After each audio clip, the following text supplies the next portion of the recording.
आपसी प्रेम, सौहार्द, आत्म कल्याण तथा समाज के निर्माण का उद्देश्य लेकर 27 दिनों के लिए निकले जय गुरुदेव।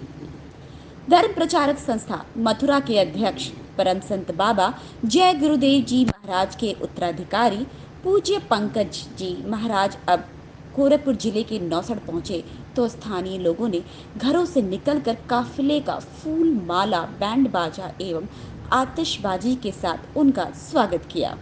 स्वागत के बाद सत्संग समारोह का आयोजन किया गया।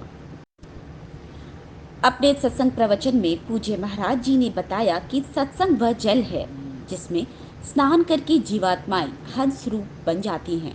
संतों महात्माओं के सत्संग में किसी व्यक्ति, कौम, मजहब की निंदा, आलोचना नहीं की जाती है। यहाँ तो भगवान की भक्ति का शौक पैदा किया जाता है।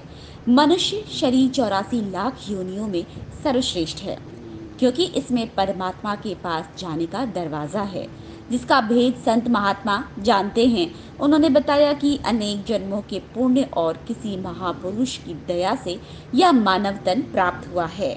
यह परमात्मा का सबसे बड़ा वरदान है। पैदा होने से पहले परमात्मा से सबने वादा किया था कि अब की बार मानव तन दे दीजिए, हम आपका भजन करेंगे। लेकिन जब बड़े हुए तो अपने वादे को भूल गए और मदिरा कबाबों में मान प्रतिष्ठा ढूंढने और सुख ढूंढने लगे। अरे हो क्या जब चिड़िया चुग गई खेत, महात्मा प्रेम से जीवों को समझाते हैं। वह देह और ग्रह सब झूठा, भरम में काहे प्रिय। इंसानों के खून में जब जानवरों का खून मिल जाएगा, इंसानों के अंदर जब जानवरों के कीटाणु पहुंच जाएंगे तो न जानवरों की दवा काम में आएगी, न इंसानों की दवा काम में आएगी। परिणाम क्या होगा? ऐसी महामारियां फैलेगी। इसलिए नर नारियों, आपसे हमारी प्रार्थना है कि आप लोग शाकाहारी रहिएगा। कोई ऐसा नशा मत करना जिससे बुद्धि तुम्हारी पागल हो जाए और घर में माँ बहन बेटी की पहचान खो। अरे आप अपने आप को कट्टर हिंदू मानते हो। अरे भाई, हम कट्टर हिंदू हैं। हमसे बड़ा सनातनी दुनिया में कोई दूसरा नहीं। हम राम को मानने वाले हैं और हम कृष्ण को मानने वाले हैं। अरे आप राम को मानते हो और आप कृष्ण को मानते हो तो उनके आदर्शों पर भी चलना सीखो। राम ने कभी नहीं कहा कि तुम मांस खाओ, या कृष्ण ने कभी नहीं कहा कि तुम शराब पियो। जितने देवी देवता अवतार हुए सभी यही कह करके गए, ये अहिंसा परमो धर्म। अगर हमने किसी को बनाया नहीं तो मिटाने का अधिकार हमारे पास नहीं। अरे प्रेमी भाई बहनों, आप इंसान हो। इंसान का काम है दया करने का। दया धर्म का मूल है। इसलिए आप तीनों पर रहम करो, रूहों पर रहम करो। सभी लोग शाकाहारी रहना, शाकाहार का प्रचार अपने अपने क्षेत्रों में बराबर आप लोग करते रहना। अरे धर्म का प्रचार है। सतयुग कैसे आएगा? राम राज कैसे आएगा? राम राज कोई भाषण देने से नहीं आने वाला। राम राज जब आएगा जब आप तपस्या करोगे, जब आप धर्म का प्रचार करोगे, जब आप निकलोगे। अरे प्रेमी भाई बहनों, परिवर्तन के लिए मेहनत करनी पड़ती है, परिवर्तन के लिए त्याग करना पड़ता है। अरे राम ने त्याग किया, राम ने तपस्या की, तब जाकर के परिवर्तन हुआ। किसने तपस्या की? उन्होंने त्याग किया, तब जाकर के परिवर्तन हुआ। अरे प्रेमी भाई बहनों, घर बैठे बैठे और मंत्र पढ़ लेने से अरे परिवर्तन नहीं होने वाला। परिवर्तन के लिए आपको निकलना पड़ेगा। बोलो जय गुरुदेव।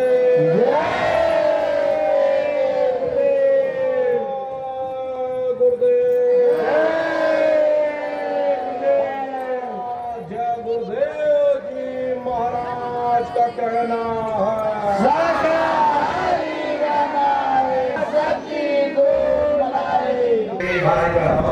अरे पढ़ाई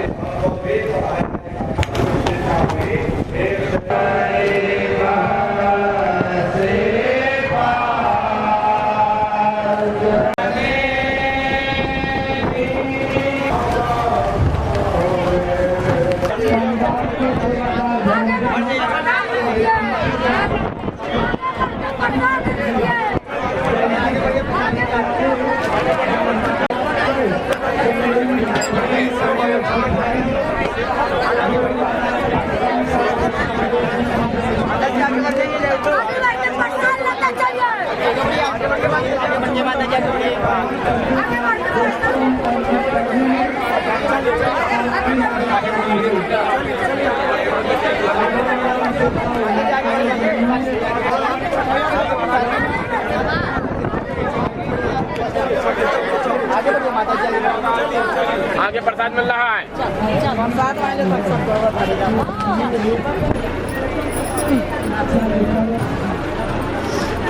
चलो चलो माता जी आगे बढ़ते जाइए, दर्शन करते हुए आगे बढ़ते जाइए।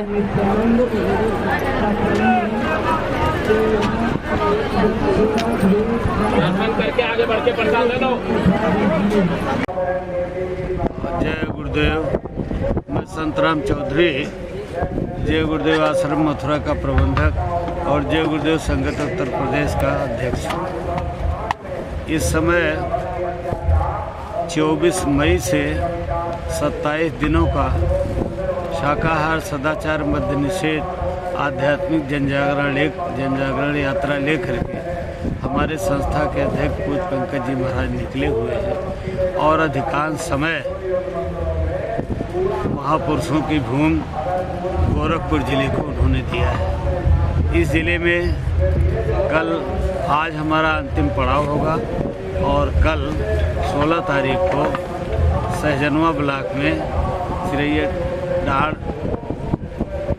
में सत्संग है कि बाबा जय गुरुदेव जी महाराज एक ऐसे महापुरुष हुए जिन्होंने बहुत सारी भविष्यवाणियाँ कर रखी है और उन्होंने समाज को बहुत समझाया बुझाया। और गोरखपुर का नाम इसलिए बहुत आदर के साथ हम लोग लेते हैं, यहाँ की जनता को धन्यवाद देते हैं कि गुरु महाराज ने जौनपुर, वाराणसी, आजमगढ़, गोरखपुर, बस्ती और लखनऊ इन सब जगहों पर भी उन्होंने प्रारंभ में कार्यक्रम किए, लेकिन गोरखपुर को बहुत प्राथमिकता दी और बहुत सारे लोग इस संगठन से जुड़े और आज भी बहुत से लोग जुड़े हुए हैं। तो ये चेतावनी अवश्य उन्होंने दे रखी है कि मांस, मछली, अंडा, दारू ये दिन छोड़बा भाई, देशवा विदेशवा में हो जाई लड़ाई। तो सारे विश्व का भविष्य बहुत अंधकारमय है। चंडी एक देवता है जिसके बारे में गुरु महाराज ने 94 से और 96 में कई बार दोहराया कि चंडी एक देवता है जो एक हाथ में तलवार एक में मसाल लेकर निकली हुई है। वो देशों का धन खत्म करेगी और इसके बाद देश के प्रधानमंत्री राष्ट्रपति की बुद्धि पर बैठ करके वो उनका मन खराब करेगी और कहेगी इस देश पर हमला करो और एक परस्पर युद्ध का वातावरण बन जाएगा। और उससे क्या होगा, उसमें धन का खर्चा बहुत होगा, अनाज की कमी हो जाएगी, लोग एक दूसरे से अनाज मांगेंगे, उनके पास अनाज नहीं होगा तो कहेंगे हमारे पास है नहीं और फिर इसके बाद भीषण तकलीफ का वक्त आएगा। इसलिए बाबा जी ने सबको चेतावनी दिया कि अगर आप नहीं मानते हैं, समझाना बुझाना नहीं मानते हैं तो आगे कठिन परिस्थितियों का सामना करना पड़ेगा।